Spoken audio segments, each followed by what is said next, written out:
국가도 사람도 사회도 모두 다른데 벌어지는 일들은 왜 이리 비슷한지 모르겠습니다. 자연재해와 사회 갈등이 극에 달하는 해외.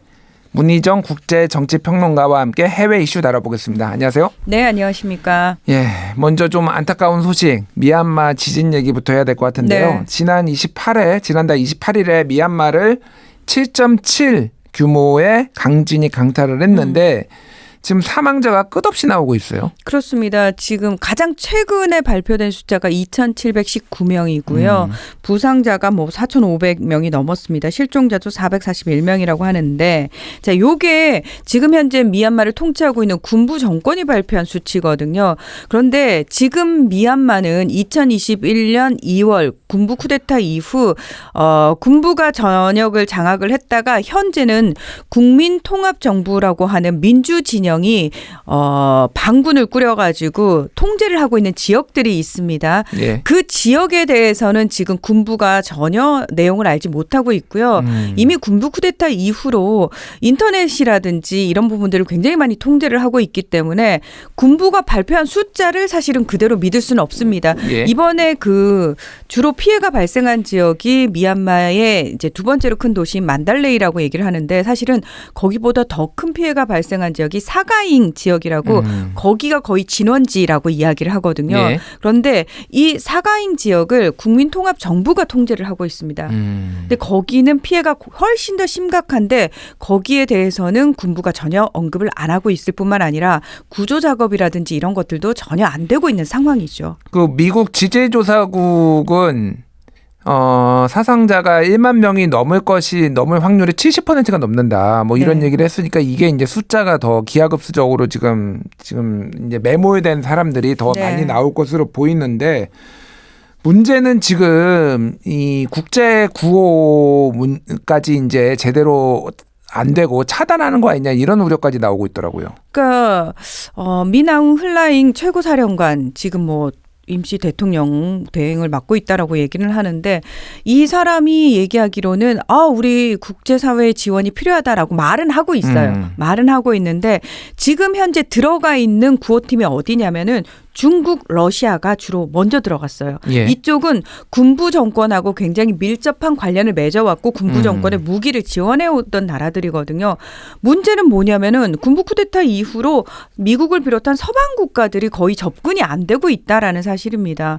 오라고는 했지만 실제로 갈 수 있는 방법이 거의 불가능하다고 보시면 될 것 같고요. 심지어 외신 기자들의 접근도 차단을 하고 있어요. 예. 이건 무슨 얘기냐면은 현재 피해 상황이 어떤지를 정확하게 명확하게 봐야지 사실 외부로 많이 알려져야지 어떤 국제사회에 도움이 많이 올 수 있는데 내가 취재를 하겠다 그러면은 여기 지금 식수도 없고 전기도 올바르게 온전하게 잘 공급이 안 되고 이런 상황이니까 오지 마라라는 식으로 취재를 실제로 거부하고 있다는 겁니다.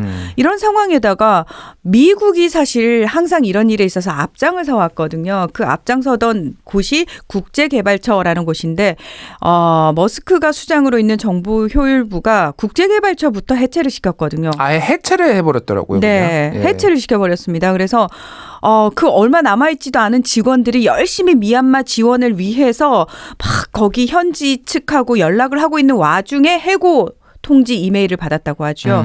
그러다 보니까 거의 지금 들어갈 수가 없는 상황이고요. 네. 우리나라도 30억 원을 지원을 한다고 하는데 국제기구를 통해서 지원을 한다고 해요. 그런데 과연 이 국제기구라고 하는 곳이 제대로 미얀마에 접근을 할 수 있을지. 왜냐하면 군부 쿠데타 이후로 이 군부 정권이 국제기구들의 접근을 거의 차단을 하고 있는 상황이거든요. 예. 이번에 어디까지 받아줄지 받아준다고 해도 지금 국민통합정부 측은 우리는 2주간 휴전을 하겠다. 그러니 국제사회의 국제기구의 지원 우리 쪽으로 연결해달라라고 얘기를 하고 있는데 예. 군부 정권이 그쪽으로 연결을 안 시켜준다는 거죠. 그러니까 지금 이제 국민통합정부가 소위 말하는 이제 반군, 민주화 세력 이쪽인 민주화 거고, 세력이죠. 예, 민주화 세력 이래서 지금 전쟁 중인데 지진 난 지 3시간 만에 군부에서 공격을 했더라고요. 네, 전투기하고 드론을 동원해가지고 기회는 이때다 이러면서 지진 피해를 입은 지역, 반군이 통제하고 있는 지역을 폭격했습니다. 그렇군요.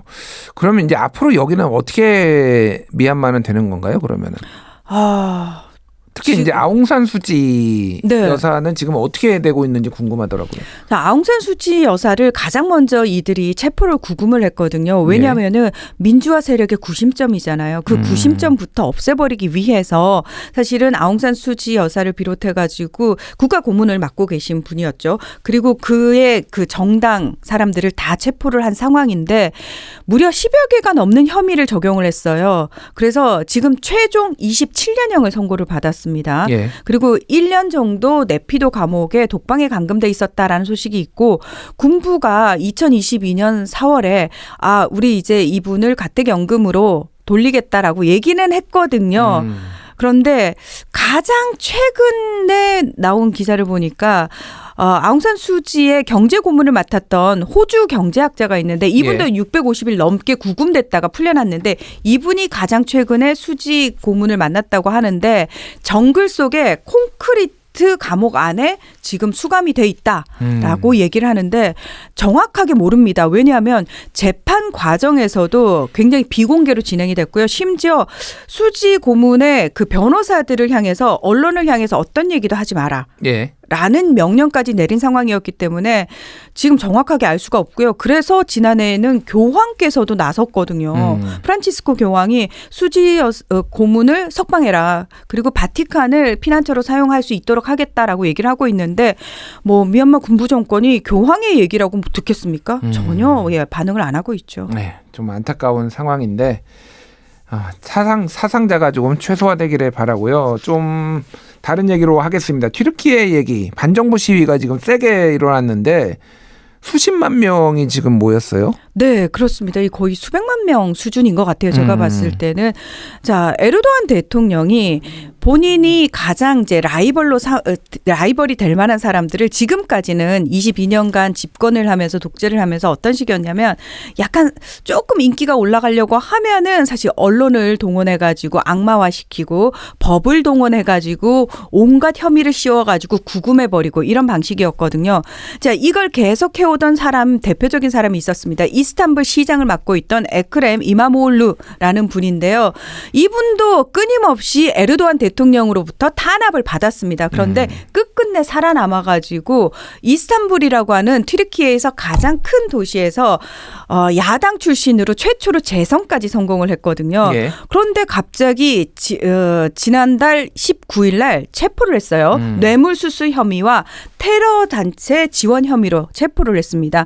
그러니까 여기에 반대하는 민주화 세력이라고 얘기를 하는 게 낫겠죠. 예, 세력들이 나와가지고 지금 튀르키예 전역의 한 3분의 2 정도 지역에서 대규모 반정부 시위를 벌이고 있고요. 이에 대해서 에르도안 대통령은 강경 진압을 하고 있는 상황입니다. 그렇군요. 그러면은 일종의 이제 민주화 시위네요, 그러니까. 그렇습니다. 예. 그러니까 주로 이 시위를 이끌고 있는 측이 젊은 학생들이거든요. 근데 에르도안 대통령이 1999년부터 2000년대 초반부터 본인이 집권을 했으니까 1990년대에는 또 이스탄불 시장을 했고요. 그러다 보니까 이 대학생들이 나와서 하는 얘기가 뭐냐면 내가 태어났을 때 총리가 에르도안이었어. 그때는 의원 내각제니까. 지금은 대통령제로 바뀌었습니다. 근데 아직도 대통령이 에르도안이야. 우리도 선거로 대통령을 바꾸고 싶어. 예. 우리가 지지하는 사람이 대통령이 됐으면 좋겠어. 이런 구호들을 내세우면서 지금 대대적으로 반정부 시위를 벌이고 있는 거죠. 근데 튀르키예에서도 선거를 치렀는데 계속 에르도안이 되는 거잖아요. 네. 자, 제가 앞서서 말씀드렸잖아요. 본인의 라이벌이 될 만하면은 억압을 한다라고 말씀을 드렸잖아요. 더불어서 이게 전 세계 독재자들의 공통점인 것 같아요. 제일 먼저 하는 게 뭐냐면 언론 통제하잖아요. 예. 친정부 언론으로 거의 다 만듭니다. 본인한테 조금이라도 비판적인 보도를 한다. 그러면 어떻게 하죠? 언론사 폐쇄. 이번에도 이 시위를 보도했다는 이유만으로 그 언론사들한테 10일간 중지 명령을 내렸어요. 방송 송출 중지 명령을 내릴 정도로 그런 식으로 탄압을 했단 말이죠. 거기다가 걸핏하면은 그냥 그 사법적으로 온갖 혐의를 씌워가지고 본인의 라이벌이 됐던 사람들은 지금 다 감옥에 있다라고 보시면 됩니다. 그렇군요. 그리고 사실은 2023년 대선에서 지난번 대선에서 에르도안 대통령이 굉장히 약소한 차이로 이기거든요. 그러니까 사실은 사람들도 이제 에르도안 대통령의 통치에 지쳐가고 있고 이걸 바꾸고 싶어하는 민심이 폭발을 하고 있는 상황이었습니다. 근데 이 와중에 이마모울루 시장이 야당 지지자들뿐만 아니라 예. 여당 지지자들한테도 굉장히 많은 지지를 얻어가고 있는 상황이었던 거죠. 그런 상황에서 에르도안 대통령이 봤을 때 조금 위험한데? 싶은 생각이 드니까 강경책으로 본인이 원래 했던 방식으로 체포 구금을 해버린 거죠. 그런데 이번에는 민심이 예전 같지 않았던 겁니다. 그렇군요. 그러니까 이게 약간 박정희 대통령 생각도 나는 게 박정희 대통령도 이제 재선까지 뭐 선거를 통해서 됐는데 이제 김대중 후보랑 신민당의 김대중 후보랑 붙었다가 굉장히 아슬아슬하게 이긴 다음에는 그냥 아예 개헌을 해버리고 아예 그렇죠. 삼성 개헌 해버리고 그냥 유신으로 넘어가 버리고 막 이런 상황이 있었잖아요. 똑같아요. 지금 예. 에르도안 대통령도 본인이 바꿔놓은 헌법에 따라서 연임까지 밖에 못해요. 그러면 2028년까지가 본인의 임기거든요. 자, 그런데 이 사람이 지금 이미 70세가 넘었거든요. 예. 그런데 이 권력욕이 사그라들지 않는 거죠. 내가 계속 이 자리에 있으려면 어떻게 해야 할까? 첫 번째, 헌법에 보면은 중간에 조기 대선을 치르면 임기를 다 채우지 않고 조기 대선을 치르면은 다시 출마할 수 있어요. 예. 그런데 지금 상황에서 본인은 인기가 떨어지고 있잖아요. 조기 대선은 약간 안 될 것 같아. 위험할 것 같아. 그럼 두 번째, 개헌을 하자. 연임 제한을 없애버리는 거죠. 예. 그래서 개헌을 하려고 보니까 국민투표로 해야 되는데 예전에 본인이 제왕적 대통령제로 개헌을 할 때는 그때는 그래도 인기가 좀 있었죠. 그런데 지금은 인기가 없단 말이죠. 그러려면은 본인의 라이벌로 성장하고 있는 이마모울루 시장을 아예 없애버려야 되겠다. 라는 생각을 하게 된 거죠. 굉장히 여러 나라에서 비슷한 일이 벌어지고 있는 거 아닌가 생각했는데 또 개헌 얘기하니까 지금 미국에서도 트럼프 대통령이 네. 삼성 개헌하겠다. 나 이거 장난 아니다. 농담 아니다. 이런 식으로 매우 진지하게 얘기해서 지금 이거는 사실상 쿠데타다 막 이런 비판들이 나오고 있는데 최근에 시그널 게이트라는 게 지금 네. 미국에서 터졌어요. 이게 지금 SNS에서 후티 반군을 미군이 치는 건데 지금 국가안보보좌관이 언론인을 초대해가지고 네. 이게 다 지금 보도가 됐잖아요. 그렇습니다. 자, 미국이 사실은 이스라엘에서 전쟁이 벌어지고 있는 사이 예멘의 후티 반군이 하마스를 지원하면서 홍해에 있는 이스라엘과 미군 상선, 선박들을 굉장히 많이 공격을 했거든요. 근데 바이든 정부 때까지만 해도 후티 반군한테 직접적인 공격을 막 그렇게 하진 않았어요. 그런데 지난달 15일에 갑자기 트럼프 행정부가 아주 대대적인 공격을 하거든요. 후티 근거지에. 그런데 문제는 뭐냐면 그 이후로 24일 날 디 애틀랜틱이라고 하는 시사주간지, 굉장히 유명한 미국의 네. 시사주간지의 편집장이 기사를 빵 하고 냅니다. 사실은 15일 날 이 공격과 관련된 논의를 하던 대화방에 내가 있었다.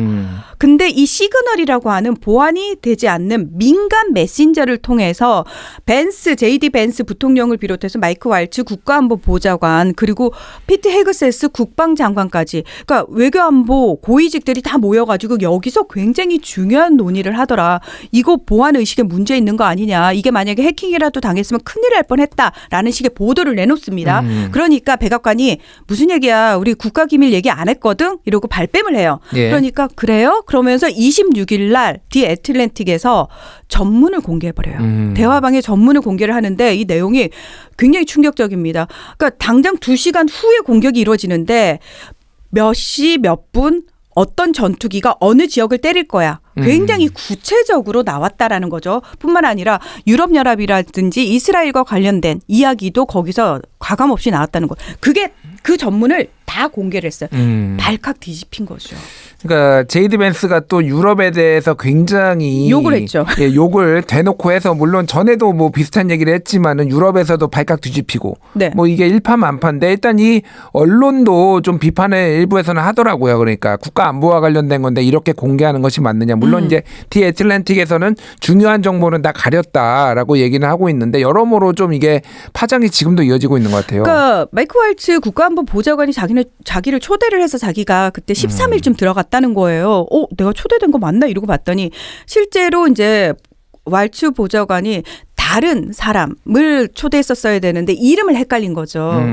근데 이 사람은 이제 왜 이걸 공개를 했냐라고 물어보니까 이 중요한 이야기를 이런 보안 의식 없는 민간 메신저에서 이야기하는 게 과연 올바른지, 이 나라가 과연 어디로 가고 있는지, 이 행정부의 이런 심각한 상황에 대해서 국민들로 하여금 판단을 해야 할 필요가 있겠다. 판단을 하게끔 해야 할 필요가 있겠다라는 생각이 들었다라는 거예요. 여러분이 보시고 판단을 하셔라. 그리고 사실은 예. 약간 경종을 울릴 필요도 있었다라고 봤겠죠. 그렇군요. 예. 우리나라로 따지면 이제 카카오톡에서 네. 다른 나라 뭐 북한하고 뭔가를 하는 거 이런 거 논의하다가 지금 발각이 된 건데. 조종사들, 전투기 조종사들이 굉장히 분노를 하고 있다고 얘기를 하죠. 왜냐하면은 아니 그게 실제로 해킹을 됐으면은 본인들의 생명이 위험한 상황이 되는 거잖아요. 예. 그러니까 왜 이렇게 함부로 이야기를 하는지 모르겠다. 게다가 국방장관이 중요한 회의 때마다 부인을 동승을 하고 있어요. 그리고 국방장관의 동생은 또 개인적인 자격으로 계속해서 국방부를 출입하고 있다라는 거예요. 예. 그러니까 이 국방장관이 왜 이런 식으로 안일하게 국가기밀을 다루고 있는지에 대해서 불만이 굉장히 크다라는 거죠. 그렇군요. 아무래도 이제 전통적으로 좀 국방 쪽에 있었던 사람들이 아니라 아니고. 뭐 뉴스 앵커라든지 이런 사람들이 이제 급하게 이쪽으로 임명이 되다 보니 윤석열 정부가 죄송합니다. 트럼프 정부의 아마추어리즘을 좀 보여주는 거 아닌가 그런 생각이 맞습니다. 듭니다. 예, 오늘 여기까지 하겠습니다. 지금까지 문희정 국제정치평론가였습니다. 감사합니다. 네, 고맙습니다.